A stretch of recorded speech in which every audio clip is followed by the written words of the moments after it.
और उसका 27 पढ़ेंगे, ध्यान दीजिएगा क्या लिखा हुआ है। मत्ती 5 उसकी 27 से पढ़ेंगे। तुम सुन चुके हो कि कहा गया था विचार न करना, परंतु मैं तुमसे यह कहता हूँ कि जो कोई किसी स्त्री पर कुदृष्टि डाले वह अपने मन में उससे विचार कर चुका। या तेरी दाहिनी आंख तुझे ठोकर खिलाए तो उसे निकाल कर फेंक दे, क्योंकि तेरे लिए यही भला है कि तेरे अंगों में से एक नष्ट हो जाए और तेरा सारा शरीर नरक में न डाला जाए। यह तेरा दाहिना हाथ तुझे ठोकर खिलाए तो उसको काट कर फेंक दे, क्योंकि तेरे लिए यही भला है कि तेरे अंगों में से एक नष्ट हो जाए और तेरा सारा शरीर नरक में न डाला जाए। तुम सुन चुके हो कि कहा गया था व्यभिचार न करना। पुराने नियम में था किसी पराई स्त्री के साथ व्यभिचार न करना, लिखा हुआ है। इंसान के लिए भी, आदमी के लिए, स्त्री के लिए, दोनों के लिए कहा गया था। उस समय ऐसा लिखा हुआ था अगर कोई स्त्री व्यभिचार करते हुए पकड़े जाए उसे पत्थर मार मार के खत्म कर दिया जाए, यहां तक लिखा हुआ था पुराने नियम में। सुनिए ध्यान से। लेकिन अब नए नियम में यीशु मसीह क्या कह रहे हैं? वो बात तो पुराने नियम की थी। अब मैं तुमसे कहता हूं यदि कोई व्यक्ति किसी स्त्री पर बुरी निगाह डालता है तो भी व्यभिचार कर दिया उसने, और व्यभिचारी लोग स्वर्ग में जाएंगे। कितना कठिन। अगर आप चाहते हो मेरी गंदी निगाह ठीक हो, वचन में घुसिए। वचन में जब तुम घुसोगे वचन तुम्हारे अंदर घुस, फिर देखना तुम्हारी आंखें साफ हो जाएंगी। और कोई नंगा भी खड़ा हो जाएगा ना तुम्हारे सामने आके, अपने आप गर्दन घूम, कौन है अंदर? कोई ताकत पाप नहीं करवा सकती। ऐसा मैं सीख रहा हूं 18 साल से। गांव गांव जा रहा हूं, जवान लड़कियां आके गले से मिल रही हैं, रो रही है फुट फुट कर, और खड़ा वचन उन्होंने खुदा सुन रहा है। ऐसे नहीं हुआ, 18 साल से बड़े भरा जा रहा है, फिर भी उंगली उठाने वाले मुझ पर उंगली उठा रहे हैं। मैंने तो बोला जितने मर्जी उंगली मुझ पर उठाए, जितना मर्जी शैतान मेरा पीछा करे, एक बार हमारा शैतान नहीं छुपाएगा, क्योंकि खुदाबंद मुझे लगातार बदलने में लगा हुआ है। बोल इस मसीह की, लगातार आंख से भरने में लगा हुआ है जोड़ा बनी होगा। और जिसे यहोवा है उसे कौन हराएगा? 18 साल से मैं देख रहा हूं। मैं तो 18 साल पहले मर गया था। मैंने पिछली बार ही बताया था, व्यभिचार 2 तरह के होता है। इधर देखिए मेरी तरफ, बात मत करिए, आगे देखिए। व्यभिचार 2 तरह के होता है। एक शरीर के गलत संबंध बनाकर शारीरिक व्यभिचार, एक आत्मा का व्यभिचार होता है। परमेश्वर एक है और आपके जीवन में परमेश्वर 2-4 हैं, 2 हैं, तो भी आप क्या कर रहे हैं? आत्मा में व्यभिचार कर रहे हैं। प्रभु एक है। एक प्रभु पीछे जो चल रहा है वो आत्मिक व्यभिचार से छूट गया है। और जो अपने पत्नी के साथ चल रहा है, शादी से पहले या शादी के बाद, सुनिए, कोई गलत काम नहीं कर रहा है, वो व्यभिचार से बचा हुआ है। और आज शैतान ने पूरी दुनिया को 2 चीजों में गिराया है। क्या सुनना चाहते हैं आप? नंबर 1 नशा, नंबर 2 व्यभिचार। 2 चीजों में शैतान ने पूरी दुनिया को, जवानों को, बूढ़ों को छोड़ा नहीं। और यहां से नशे व्यभिचार से जो बच गया वो तो पक्का बच जाएगा। और बचेगा कौन? जो यीशु मसीह पर अपना मन लगाएगा। नशा करने के बाद, सुनिए, नशा जब तक लोग नशा नहीं करते, अभी आप नशा करके नहीं बैठे ना, आप कहते थे कि मेरे को देखिए, आपका ये दिमाग है ना, ये ब्रेन जो है अभी एकदम स्थिर है। आपको क्या सही क्या गलत पता है, ये ना। जैसे ही बंदा कोई नशा करता है फिर उसके हाथ टेढ़े मेढ़े चलने लगते हैं, आंखें टेढ़ी जाती, मन, फिर वो अकबक बोलना शुरू। और लिखा हुआ है जो अकबक बोलेगा वो भी पाप कर रहा है। ये सुनो, तुम्हारे मुंह से अगर ठीक बातें नहीं निकल रही हैं तो पाप हो रहा है। और पापी लोग स्वर्ग के राज के वारिस। इसीलिए नशा छोड़ना, सबसे पहले नशा छोड़ना बहुत जरूरी है। जो लोग नशा करते हैं वो नशा को छोड़ें, फिर जो व्यभिचार में फंसे हुए व्यभिचार को छोड़ें। तब प्रभु क्या करेगा? आपकी ऐसी ब्लेसिंग देगा जो आपने अभी तक सुना ना हो, मैं देखा ना, ऐसी ब्लेसिंग देगा ना, और ऐसा आपका आदर करवाएगा। जो लोग आपका अनादर करते थे वो आदर करना शुरू कर देंगे।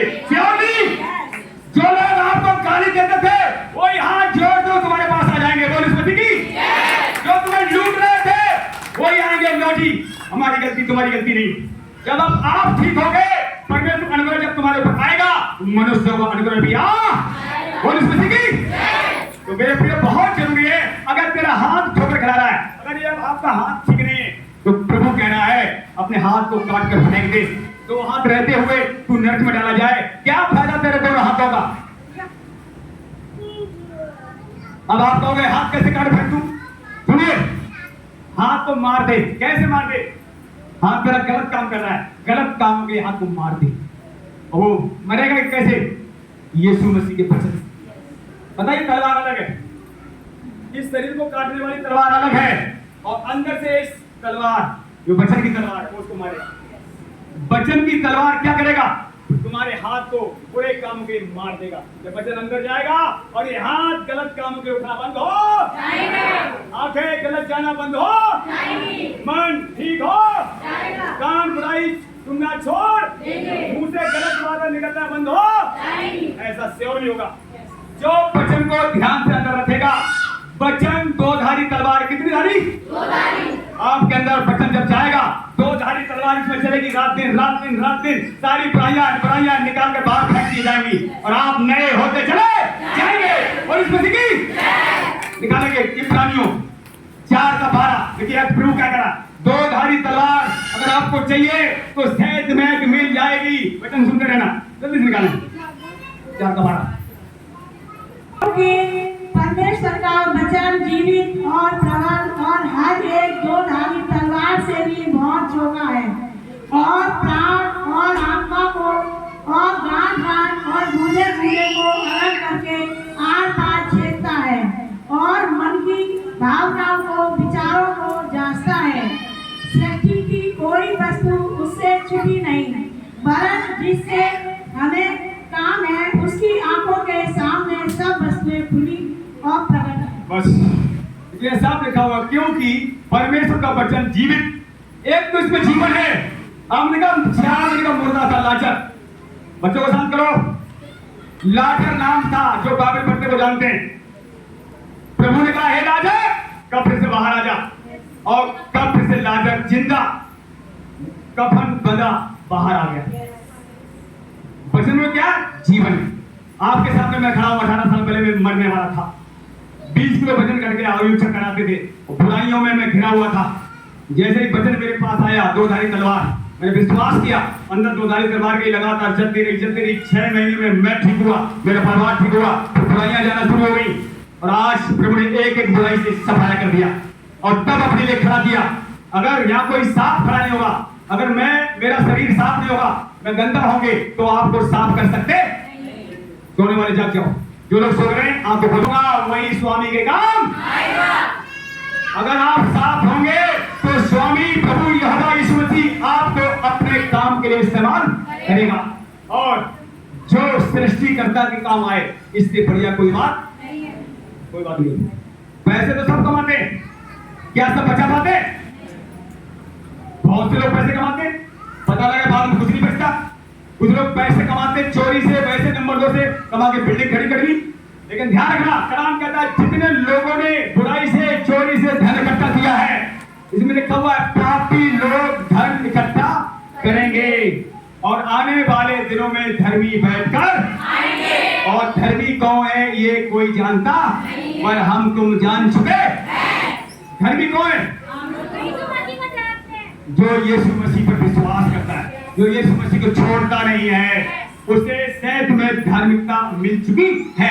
देखिए हमारे काम हो सकता है अभी भी कुछ खराब हो, अभी भी आपके अंदर, हमारे अंदर कमियां हो सकती हैं, लेकिन स्वर्ग से पिता ने अपनी धार्मिकता हमें अपनी चद्दर पहना दी, धार्मिकता की चद्दर हमारे ऊपर से डाल दी। आपको शैतान जान गया है ये अब यीशु मसीह धर्मी हो गया है, अब इस पर दोष तो लगा रहा है, पर उसका दोष कामयाब होगा नहीं। शैतान का काम था अदन बांटका में दोष लगाना, आज भी वह दोष एक दूसरे पर लगवा रहा है, लगवा रहा है। तो आप चालाक हो जाओ, अगर आपके द्वारा दोष लगाया जा रहा है, सावधान हो जाओ। अगर आपका मुंह दोष लगा रहा है किसी पर, पीछे लौटा जाओ, नहीं आप शैतान को दंड मिलेगा। और दोष लगाने वाले भी उन पर दोष लगाया, सावधान।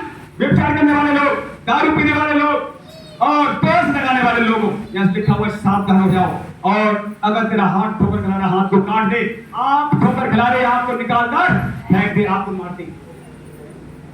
पहले ये चीजें मैं नहीं समझता था, सच बता रहा हूं। जब मैंने ये वचन पढ़ा लगा था, मैं आपको बताना चाहता हूं, मेरी बात ध्यान सुनना। पहले मैं भी टीवी खूब देखा था, जैसे ही वचन में आगे बढ़ा, हिंदी फिल्में के लिए टीवी बंद कर दिया प्रभु ने। महाभारत बहुत देखा था, रामायण बहुत देखा था, प्रभु ने सब बंद करवा दिया टीवी। अरे बंद कर, ये ठीक नहीं, मैं बंद कर दिया, केबल काट दिया। हिंदी फिल्में गाना तब बंद कर दिया। अब और वचन पढ़, और वचन पढ़, और वचन पढ़। मैं अपनी दुकान पर बैठा करता था, नया नियम और अंदर अंदर अंदर रखते रखते रखते रखते मतलब क्या हो गया, थोड़ा झटका भी। मेरी भाभियां मुझसे मजाक करती थी गाँव में, मैंने बहन बोलना शुरू कर दिया। आज भी अपने सब पिता को कहा जा रहा हूँ, सब बहन अपनी पत्नी को छोड़कर, कलाम कहता तेरी बहन, तेरी माँ, तेरे भाई नजर आनी चाहिए। और इस मसीह की और ऐसा जरूर हो सकता है जब यीशु आपके अंदर पड़ेगा, और जब यीशु पड़ेगा सब रिश्ते नाते जो होते ठीक वैसे ही ठीक ठीक नजर आएंगे। आप बुरा काम कर ही नहीं पाओगे। तब मैंने अपनी लाइफ में सीखा है, इसलिए आपको बता रहा हूं। फिर मुझसे जो लोग मजाक करते थे, मैंने उन्हें हिंदी में समझा दिया, मुझसे मजाक मत करना। उन्होंने मजाक करना छोड़ दिया, और जो मुझसे मजाक आज भी करता है मैं सिर्फ बहन बोलता हूं। और बहनें तो अगर सुनिए, जो बहन से मजाक करते हैं नहीं सुधरेंगे तो निश्चय ही नरक में डाला। तो मेरे प्रियो, आज मजाक इसमें लिखा हुआ है ठट्टा। बैन लगाओ, जो लोग ठट्टा करना मजाक करना बंद नहीं करेंगे, और इस मुस्लिम फिर भी चल रहे हैं, फिर भी ठट्टा मजाक कर रहे हैं। यहाँ लिखा हुआ है, ईसाई पढ़ लेना, उनके बंधन, उनके कान कसे, कान तुम्हारे कैसे जाएंगे बता रहा हूं। जो ठट्टा मजाक नहीं छोड़ेगा, दारू नहीं छोड़ेगा, व्यवसाय नहीं छोड़ेगा, और प्रभु ने तुम्हें अपना बना लिया है, तो तुम्हारे कान जरूर वो गर्म करेगा, कसेगा। लिखा हुआ है तुम्हारी ताड़ना आएगी, और परमेश्वर क्यों ताड़ना करेगा? तुम परमेश्वर बच्चे तो बन गए हो, फिर भी उसका कहना मानते? आपके बच्चे आपका कहना नहीं माने तो क्या करोगे? क्या करोगे? पीछे वाले बहुत से लोग बैठे जिनके बच्चे, क्या होगा? आपके बच्चे अगर कहना ना माने तो आप क्या करोगे बच्चों साथ? कान मारोगे नहीं मारोगे? डंडा मारोगे नहीं मारोगे?